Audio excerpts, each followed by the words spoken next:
لا حول ولا قوة إلا بالله العلي العظيم أعوذ بالله من الشيطان الرجيم بسم الله الرحمن الرحيم الحمد لله رب العالمين والصلاة والسلام على أشرف الأنبياء والمرسلين سيدنا ونبينا وشفيع ذنوبنا وطبيب نفوسنا مولانا مولى الكونين امام المشرقین والمغربین جد الحسن والحسین حبیب الہ العالمین ابی القاسم محمد وعلی بیتہ الطیبین الطاہرین المعصومین المظلومین المنتخبین المنتجبین اما بعد فقد قال اللہ تبارک و تعالی فی القرآن الکریم وهو اصدق القائلین وقولہ الحق بسم اللہ الرحمن الرحیم یا ایہا الذین آمنوا کتب علیکم الصیام کما کتب علی الذین من قبلکم لعلکم تتقون۔ محترم ناظرین اکرام و سامعین اکرام، ماہ مبارک رمضان اور دینی مسائل کے سلسلے سے ہماری گفتگو ہو رہی ہے۔ چند مسائل ہم روزے وغیرہ کے عرض کرتے ہیں اور اسی سلسلے سے ہماری آج کی بھی گفتگو ہے۔ روزے کا حکم خداوند عالم نے قرآن کریم میں دیا ہے اور اسی آیہ مبارکہ کو روزانہ میں سرنامہ سخن قرار دیتا ہوں کہ جس کے اندر خداوند عالم نے ایمان والوں کو مخاطب کیا ہے، یا ایھا الذین آمنوا کتب علیکم الصیام کما کتب علی الذین من قبلکم لعلکم تتقون۔ اے ایمان والو، ہم نے تم لوگوں کے اوپر روزے کو لکھ دیا ہے، روزے کو فرض کر دیا ہے۔ یہ روزہ ہم نے تم لوگوں کے اوپر ایسے ہی فرض کیا ہے کہ جیسے تم سے پہلے کی امتوں پر روزہ واجب تھا، اور ہم نے یہ روزہ اس لیے واجب کیا ہے، فرض کیا ہے، تمہارے اوپر اس لیے لکھا ہے تاکہ معلوم یہ ہو کہ تم لوگوں میں متقی کون ہے۔ گزشتہ تقریروں میں اس بات کو میں نے عرض کیا کہ روزہ صرف اور صرف شکم کا نام نہیں ہے کہ ہم کچھ کھائیں اور پیئیں نہ اور ہمارا روزہ ہو جائے، نہیں، بلکہ کچھ چیزوں سے اپنے آپ کو بچانا بھی ہے حالت روزہ میں۔ اگر ہم سے جان بوجھ کر کے وہ چیزیں ہو جاتی ہیں جو مبطلات صوم میں ہیں، جو روزے کو باطل کرتی ہیں، تو پھر ہمارا روزہ باطل ہو جائے گا۔ روزے کے باطل کے سلسلے سے ہماری گفتگو کل سے ہو رہی ہے۔ کل میں نے عرض کیا تھا کھانے پینے کے مسئلے میں کہ کھانے پینے میں کہاں پر روزہ باطل ہوتا ہے اور کہاں پر روزہ باطل نہیں ہوتا۔ آج جو گفتگو ہے انہی چیزوں میں سے ایک چیز جو روزے کو باطل کرتی ہے، اس شے کا نام ہے حالت روزہ میں خدا رسول کے اوپر بہتان لگانا، بہتان باندھنا یا بہتان لگانا۔ اگر انسان روزے سے ہے تو ایسی حالت میں روزہ باطل ہو جاتا ہے۔ اب مسئلہ یہ ہے کہ بہتان لگانے کے طریقے کیا ہیں۔ شریعت کے اندر مسئلہ یہ ہے کہ اگر کوئی روزہ دار حالت روزہ میں جان بوجھ کر کے اللہ یا اللہ کے رسول یا رسول خدا کے برحق جانشینوں کی طرف کوئی بہتان لگاتا ہے، چاہے وہ لکھ کر کے، چاہے یہ بول کر کے یا پھر اشارے سے، تو ایسی حالت میں روزہ باطل ہو جائے گا۔ بولیں گے، بہتان لگائیں گے تو بھی روزہ باطل ہوگا، اشارتاً ذکر کر رہے ہیں تو بھی روزہ باطل ہو جائے گا، لکھ کر رہے ہیں تو بھی روزہ باطل ہو جائے گا۔ بلکہ احتیاط مستحب کی بنیاد پر اگر شہزادی کونین حضرت فاطمہ زہرا سلام اللہ علیہا اور دیگر انبیاء و مرسلین کی طرف بھی اگر کوئی انسان بہتان باندھتا ہے حالت روزہ میں، تو ایسی حالت میں اس کا روزہ باطل ہو جائے گا۔ اگر روزہ دار کسی ایسی روایت کو نقل کر رہا ہے، بول رہا ہے کہ جس کے قطعی ہونے کا اسے یقین نہیں ہے، علم نہیں ہے کہ یہ روایت صحیح ہے یا نہیں ہے، لیکن اب اگر اسے حالت روزہ میں بولنا ہے تو شریعت نے دو طریقے بیان کیے ہیں تاکہ اس کا روزہ باطل نہ ہونے پائے۔ پہلا طریقہ تو یہ ہے کہ جس کتاب میں دیکھا ہے اس کتاب کا وہ حوالہ دیتے، یا پھر اگر کتاب میں دیکھا نہیں ہے تو پھر جس سے اس نے اس روایت کو سنا ہے اس کا وہ نام لے لے. اگر نام لے لے گا یا کتاب کا نام بتا دے گا اور وہ روایت کتاب کے اندر ہوگی تو ایسی حالت میں اس کا روزہ محفوظ رہے گا. لیکن اگر وہ نام بھی نہیں لے رہا ہے، کتاب کا نام بھی نہیں بتا رہا، صرف اور صرف ایک روایت بول رہا ہے جس کے قطعی ہونے کا اسے علم نہیں ہے، تو پھر اس کا روزہ سلامت نہیں رہنے والا. اگر کسی روزہ دار سے ایک سوال کیا جائے اور وہ سوال یہ ہو کہ کیا رسول خدا نے ایسا ارشاد فرمایا ہے، مثلا رسول خدا کی یہ کوئی حدیث ہے اس ٹائپ کی، کوئی بھی حدیث، مثلا اس سے پوچھا جائے کہ کیا رسول خدا نے ایسا فرمایا ہے، روزہ دار کو جہاں پر ہاں کہنا چاہیے وہاں پر وہ جان بوجھ کر کے نہ کہے، یا جہاں پر اسے نہ کہنا چاہیے جان بوجھ کر کے عمدن وہ ہاں کہے، تو ایسی حالت میں اس کا روزہ باطل ہو جائے گا. اگر ایک انسان حالت روزہ میں کوئی اللہ رسول کی طرف سے قول درست نقل کرے، صحیح قول نقل کرے، اور اس کے بعد کہے کہ جو کچھ میں نے کہا یہ غلط ہے، جو کچھ میں نے کہا ہے یہ غلط ہے، تو ایسی حالت میں اس کا روزہ باطل ہو جائے گا. حالانکہ اگر بعد میں اسے معلوم بھی ہو کہ اس نے جو کہا تھا وہ صحیح تھا، تو بھی احتیاط لازم کی بنیاد پر اسے اس دن کا روزہ تمام کرنا ہوگا اور بعد میں اسے اس روزے کی قضا بھی کرنی ہوگی. اگر ایک روزے دار کسی نے حالت روزہ میں، یا جو روزے دار ہے وہ کسی دوسرے کا جس نے اللہ اور رسول کے اوپر کوئی جھوٹ گڑھا ہو، اور اگر حالت روزہ میں وہ دوسرا انسان اس گڑھے ہوئے جھوٹ کو نقل کرتا ہے، خود اس نے نہیں گڑھا ہے، اس روزے دار نے اس جھوٹ کو نہیں گڑھا ہے بلکہ کسی اور نے اس جھوٹ کو گڑھا ہے، اور حالت روزہ میں روزے دار اس دوسرے کے گڑھے ہوئے جھوٹ کو جس نے اللہ اور رسول کی طرف لگایا تھا، یہ روزے دار اس کو منسوب کر رہا ہے، تو ایسی حالت میں اس کا روزہ باطل ہو جائے گا. لیکن اگر وہ یہ کہے کہ فلاں جھوٹے نے یا فلاں شخص نے یہ قول نقل کیا ہے، تو ایسی حالت میں اس کا روزہ باطل نہیں ہوتا. اس مسئلے میں ایک چیز غور طلب یہ ہے کہ سامنے والا خود گڑھ نہیں رہا ہے، گڑھا کسی اور نے، لیکن صرف اور صرف حالت روزہ میں اگر وہ نسبت دے رہا ہے کہ وہ اللہ اور رسول نے یہ کہا ہے، تو وہ بھی اس کا روزہ باطل ہو جائے گا. لیکن اگر گڑھنے والے کے قول کو نقل کر رہا تو ایسی حالت میں اس کا روزہ باطل نہیں ہوگا. گڑھنے والے کے قول کا نقل کا مطلب کیا ہے کہ مثال کے طور پر اسے کوئی بات عرض کرنی تھی اور بات عرض کرتے کرتے اس نے اس بات کو بولا کہ فلاں شخص نے یہ بات بولی ہے، ممکن ہے کہ یہ سامنے والا اس کا جواب دینے کے لیے اس کے قول کو نقل کرتا، تو ایسی حالت میں اس کا روزہ باطل ہونے سے بچ جائے گا. یہ وہ مسئلہ ہے کہ جو اگر اللہ اور رسول کے اوپر انسان حالت روزہ میں بہتان لگاتا ہے تو پھر روزہ باطل ہو جاتا ہے. ہماری گفتگو چل رہی ہے ایمان اور تقوی کے سلسلے سے. اللہ نے جو خطاب کیا ہے وہ صاحبان ایمان سے خطاب کیا ہے روزہ رکھنے کے لیے، اور روزہ رکھنا کا ریزن جو بیان کیا ہے اللہ نے وہ کیا کہا ہے کہ تاکہ معلوم یہ ہو کہ تم لوگوں میں متقی کون ہے. میں نے کل کی تقریر میں عرض کیا تھا کہ ایمان سے بلند درجے کا نام ہے تقوی. تقوی کسے کہتے ہیں یا تقوی کی اہمیت اور منزلت کیا ہے، قرآن کریم سے آئیے پوچھتے ہیں. تقوی کی اہمیت، یا یہ کہا جائے کہ متقین کی اہمیت، صاحبان تقوی کی اہمیت، جو تقوی رکھتا ہے اس کی اہمیت، جو خوف پروردگار رکھتا ہے اس کی اہمیت. قرآن کریم نے ایک عجب جملہ رکھا، آیت ہے یہ. قرآن کریم میں خداوند علیہ ارشاد فرماتا ان اکرمکم عند اللہ اتقاکم، ان اکرمکم عند اللہ اتقاکم، یعنی تمہارے اللہ کے نزدیک سب سے زیادہ مکرم بندہ وہ ہے جو سب سے زیادہ متقی. یہ کوئی معمولی مسئلہ نہیں ہے. ہم اپنے ہر عمل کے پیچھے ایک نیت کرتے ہیں، قربتاً الی اللہ، قربتاً الی اللہ، قربتاً الی اللہ.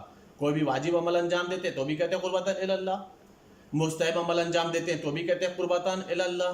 عمل دینے کے بعد، عمل ادا کر دینے کے بعد، اختتام پذیر ہو جانے کے بعد بھی عامل کو نہیں پتہ ہوتا ہے کہ وہ اس عمل کے ذریعے سے اللہ سے کتنا قریب ہوا ہے، کتنا قریب ہوا ہے، نہیں معلوم ہوتا۔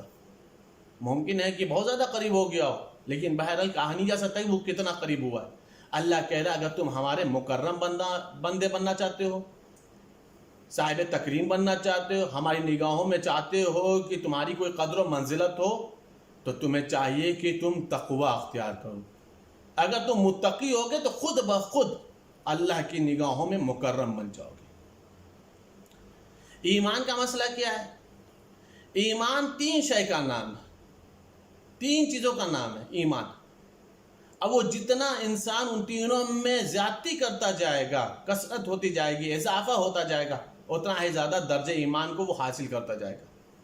3 چیزیں کیا ہیں؟ یقین بالقلب، قلب سے یقین ہونا چاہیے، اس کا نام ہے ایمان۔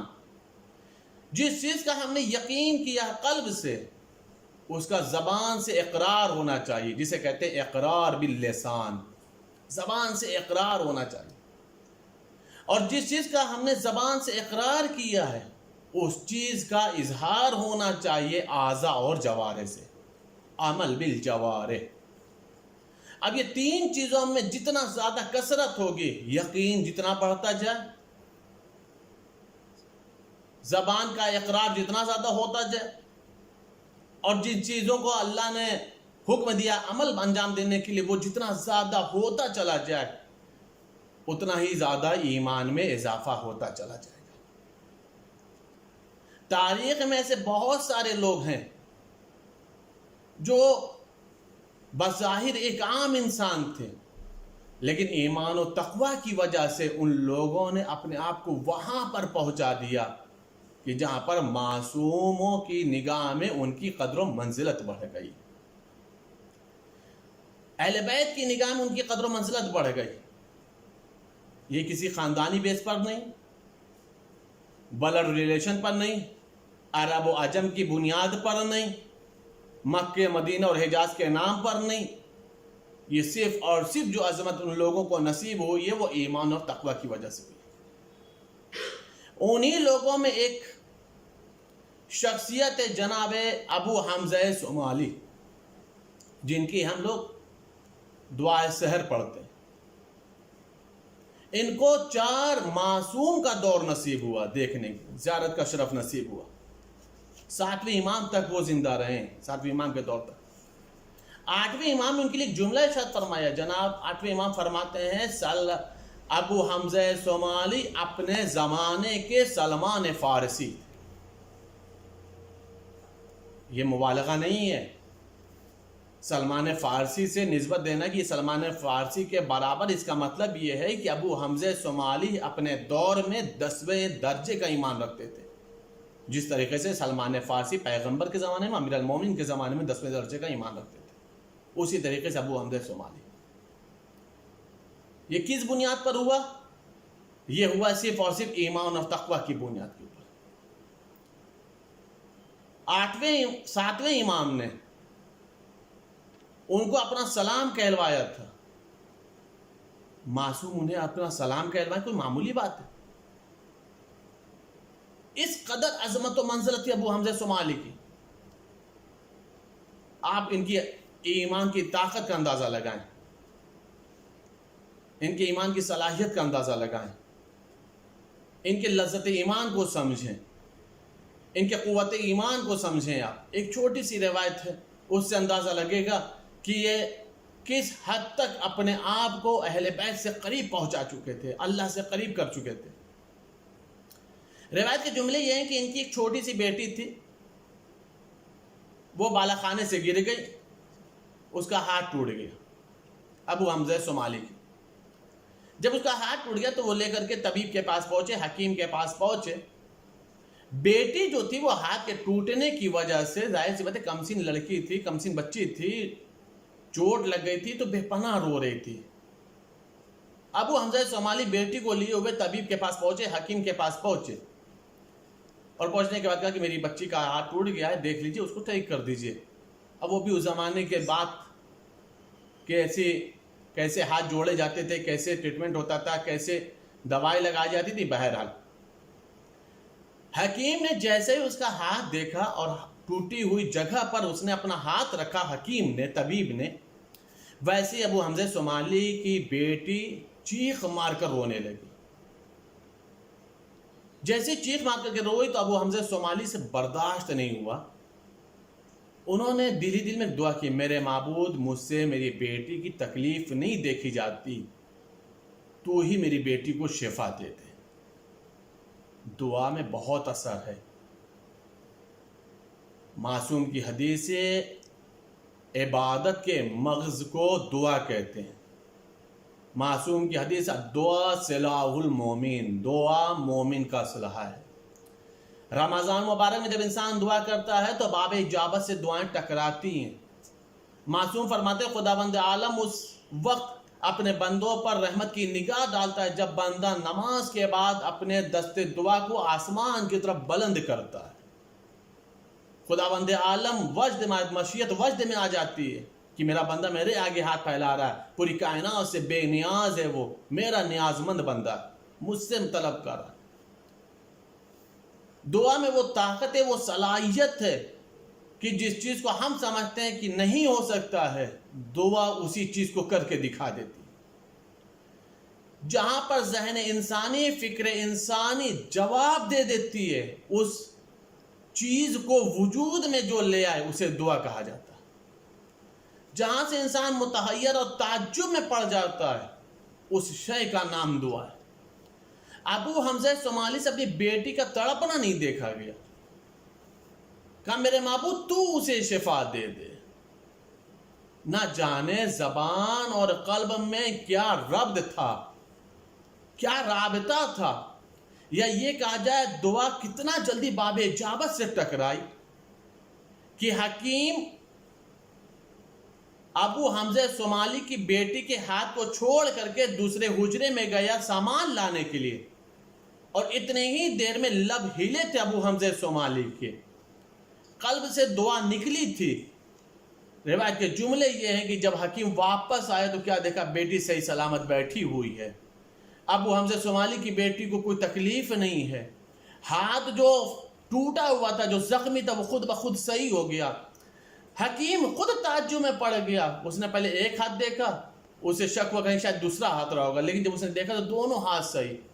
طبیب نے ایک جملہ کہا، ابو حمزہ صومالی دیکھو تمہیں پتہ ہے تمہاری بیٹی کا ہاتھ ٹوٹا تھا، تمہاری بیٹی کا ہاتھ زخمی ہوا تھا، تم اپنی بیٹی کے ہاتھ کی شفا کے لیے یہاں پر لے کے آئے تھے، علاج کے لیے یہاں پر لے کر کے آئے تھے، میں بھی گیا تھا دوا لینے کے لیے، تمہاری بیٹی چیخ چیخ کر کے رو رہی تھی، لیکن بس اتنے دیر میں کیا ہو گیا کہ تمہاری بیٹی کا ہاتھ ٹھیک ہو گیا۔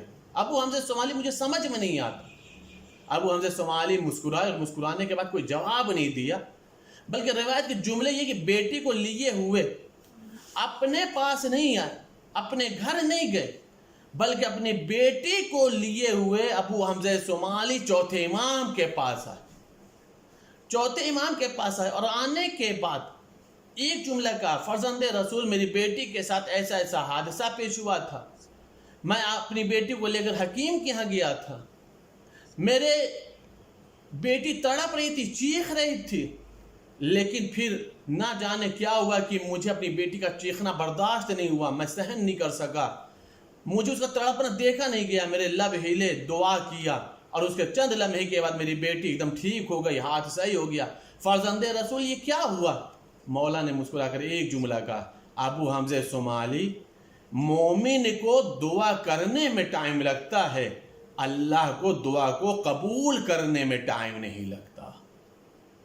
اگر ہم اس صدق دل سے، طاہر زبان سے دعا کریں، پاکیزہ زبان سے دعا کریں، یا یہ کہا جائے کہ حالت صوم میں دعا کیا جائے، تو خداوند عالم کی بارگاہ میں دعا کی قبولیت میں دیر نہیں ہونے والی۔ اگر ہم چاہتے ہیں کہ ہماری دعائیں رد نہ ہوں تو ہم اپنی زبان کو، اپنے قلب کو ویسا پاکیزہ کر دیں، یا یہ کہا جائے کہ اپنے ایمان اور تقوی کو اس بلندی پر پہنچائیں کہ جہاں پر ہم لب کو ہلائیں تو شاید لب کو ہلانے میں ٹائم لگ جائے، لیکن دعا کو قبول ہونے میں ٹائم نہ لگے۔ آئیے ہم اللہ کی بارگاہ میں دعا کرتے ہیں کہ خداوند عالم رمضان المبارک ہے، ہر بندہ تیری بارگاہ میں حاجت مند ہے، تمام بندوں کی حاجتوں کو قبول فرما، تمام دنیا اور آخرت کی تمام دعاؤں کو تو شرف قبولیت عطا فرما، ہم سب کے گناہان کبیرہ صغیرہ کو معاف فرما۔ حضرات، یہ بہت ہی افسوس کی خبر ہے کہ ہم لوگوں کے بیچ ہماری قوم کے شاعر اہل بیت جناب حیدر علی نامدار ابن رجب علی نامدار دار فنا سے دار بقا کی طرف رحمت پروردگار میں چلے گئے۔ ایک عظیم المرتبہ شاعر تھے، اچھی شخصیت تھے، مخلص انسان تھے۔ معصوم کی روایت ہے کہ اگر کوئی شخص اہل بیت کی شان میں ایک شعر ایک بیت کہتا ہے تو خداوند عالم اسے جنت میں ایک مکان عطا فرماتا ہے۔ ہم اللہ کی بارگاہ میں دعا کرتے ہیں کہ خداوند عالم، چونکہ حیدر بھائی نامدار خود شاعر اہل بیت تھے، انہی اشعار کے طفیل میں، محبت اہل بیت کے طفیل میں، جوار معصومین میں جگہ عطا فرمائے، اور خداوند عالم جناب حیدر بھائی نامدار کی بحق محمد وآل محمد مغفرت فرمائے۔ آپ تمامی حضرات سے گزارش ہے، ایک مرتبہ سورہ الحمد اور 3 مرتبہ سورہ توحید کی تلاوت فرما کر کے مرحوم حیدر علی نامدار ابن رجب علی نامدار کی روح کو ایصال فرمائے۔